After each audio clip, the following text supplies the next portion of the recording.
The Selfish Path to Romance. Download Chapter 1 for free at drkenner.com. Martha, your guy friend is having some difficulty expressing emotions? Yes, it seems like because of the childhood with just being raised by a single mom, he's kind of unable to express his feelings. And what I wanted to ask is if there is any reading material for him that can help him not only learn techniques on how to express his feelings, but also maybe any side effects that his body or brain will go through if he doesn't. When you talk about expressing emotions, your emotions are your response to values, the things that you value or disvalue in life, a threat to a value. For example, what's something you love?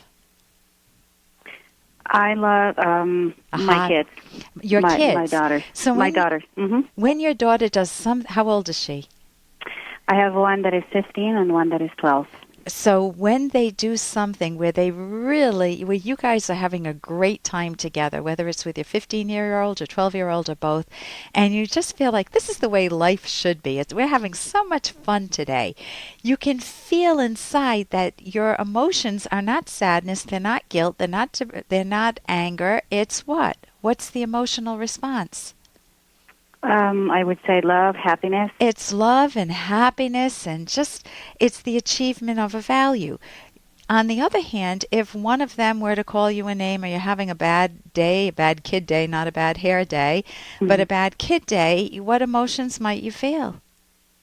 Possibly anger or just... Right, anger. I don't know. If you think that they did something wrong, it's the anger is the emotion that tells you it's not fair.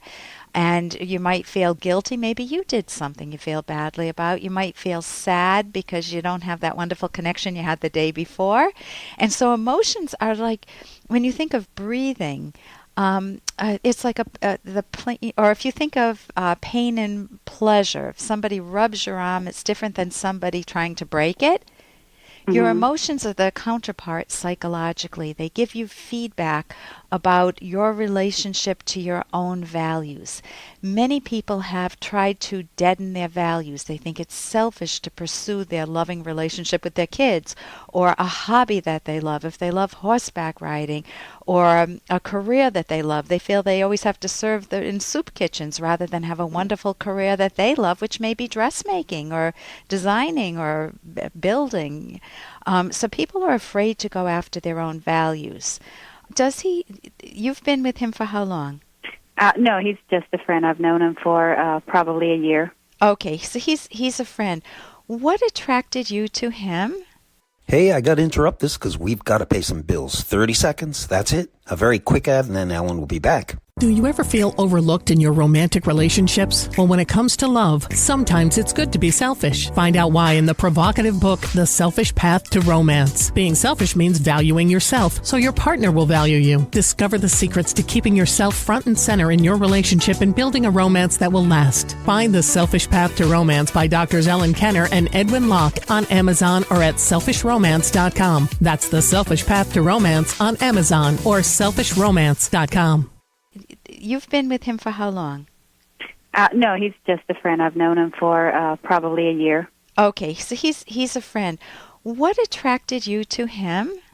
Well, he's a wonderful person as a friend, and he's a very smart, bright guy, and he is also very spiritual. So we share the same beliefs. Okay. When you say spiritual, what do you mean? Like we have the same faith. The church that we attend to, we have the same beliefs, and that's... What does it tell you about going after wonderfully selfish values? Does it say go out and have a great time? Does it encourage you to love things in life, your values, or does it have more of an overcast and overshadow of guilt? A lot of churches promote guilt. No, I think that it does encourage you to go after the things that are important to you. Let me recommend the books, just so I don't forget to do that. In terms of expressing values, I think I would recommend. He said he's intelligent. And he's honest. Yes. If he's intelligent, if his mind is actively searching, and if he wants to do this, I would recommend Atlas Shrugged by Ayn Rand, because you are going to see, he will see such a range of emotions in that. Can you tell me the name again? Yeah, it's Atlas Shrugged by Ayn Rand, AYNRAND. It's on my website, drkenner.com. Okay. But he will see heroes and heroines, and he'll see them express a whole range of emotions, and it is just fiery. It's wonderful. Also, being in places that he would enjoy, where people are expressing emotions. If it's a baseball game, if that's what he loves, sports, maybe he could practice just saying "yay, yay." I was never anybody that was vocal in those events. Until my son started ballroom dancing. And I found a voice that came from my belly that I didn't know I had. So you can, and then I never was one that could do a shoulder shimmy, those little sexy moves. I don't know if you dance at all. And I went to a class called Zumba. And I've seen a lot of dance things, and my gosh, without even thinking of it, just watching people and just seeing what they were doing, I got the feeling of it. It wasn't that I studied it in a book, but I actually got the feeling of how to move and how to jiggle, and you look real odd at the beginning, but you can enjoy it. Okay. So I would recommend that. If you want a therapy book, there are some books on my website. One is Mind Over Mood, just so you want him to express the moods, but it explains emotions fairly well. Okay. And if he holds in his emotions, it's like holding in your breath. You're not breathing life. But if he's intelligent, my guess is that he couldn't get that far without having some interest, whether it's history or science or math or whatever field he's in. If he allows himself to really milk the joy of those and let the emotions come out, that's wonderful. He also could get some therapy if he wants it. Again, you can't change him. I know you're a friend just kind of holding his hand on the side. But you can be a good role model for him. And therapy, I would always recommend cognitive therapy. And that's academyofct.org. One last thing, you don't want to not express emotions, because you will feel like your life is a flat line. You'll get to your grave never having lived your life, and you don't want to do that. So you're right in encouraging him, but I would take any little expression of emotion, like any little shoulder shimmy counts, and the same with expressing your emotions. Every little, hey, that's good, counts. So, listen, I wish you a lot of success, or him a lot of success with that, and hopefully it will enrich your friendship too as he gets more open. And here's a little more from Dr. Kenner. It's all because of me and my old man. God, I hate him. He's like this mindless machine that I can't even relate to anymore. Andrew, you've got to be number one. I won't tolerate any losers in this family. Win! Win! Win! Sometimes I wish my knee would give, and I wouldn't be able to wrestle anymore. And he could forget all about me. And that's from the Breakfast Club. And don't you want that kid to be able to say to his father, "Cut it out. I am not wrestling ever again. It is not my value. It is yours. You had your chance to have your values in life. This is my time, and I'm going to," whatever he wants to do, play tennis or do something else. It's very hard for kids to have that courage to speak up.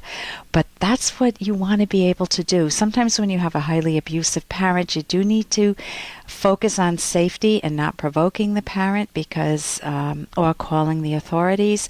But you can't avoid provoking them to the point of destroying yourself. If they're highly irrational, you want to get some outside help, whether it's a counselor, a therapist, or sometimes the authorities, because it is your life, not your father's. And if your father has based his self-esteem on you winning in wrestling or in anything else in life, That's a mistake that the father is making, but a very costly one for himself and for you. And you want to focus on yourself and figure out what's best for you. You want the psychological independence. And if you have not read The Fountainhead by Ayn Rand, A-Y-N-R-A-N-D, I highly recommend it in terms of trying to find yourself, being your own person. And that's at my website, drkenner.com. For more Dr. Kenner podcast, go to drkenner.com and please listen to this ad. Here's an excerpt from The Selfish Path to Romance by Dr. Ellen Kenner. It can be legitimately upsetting if you are not a top priority in your partner's hierarchy of values. Suppose your spouse loves hiking and mountain climbing and spends all of his or her spare time in those activities, leaving little time for you. The situation makes a successful romantic relationship unlikely. However, there's no right amount of time you should spend with your loved one. Partners have different preferences and tolerances. Some need time alone, and others need a lot of contact. If one or both partners feels neglected or abandoned, this will be a source of conflict.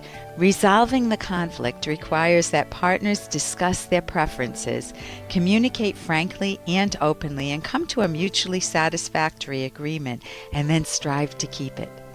You can download Chapter 1 for free at drkenner.com, and you can buy the book at amazon.com.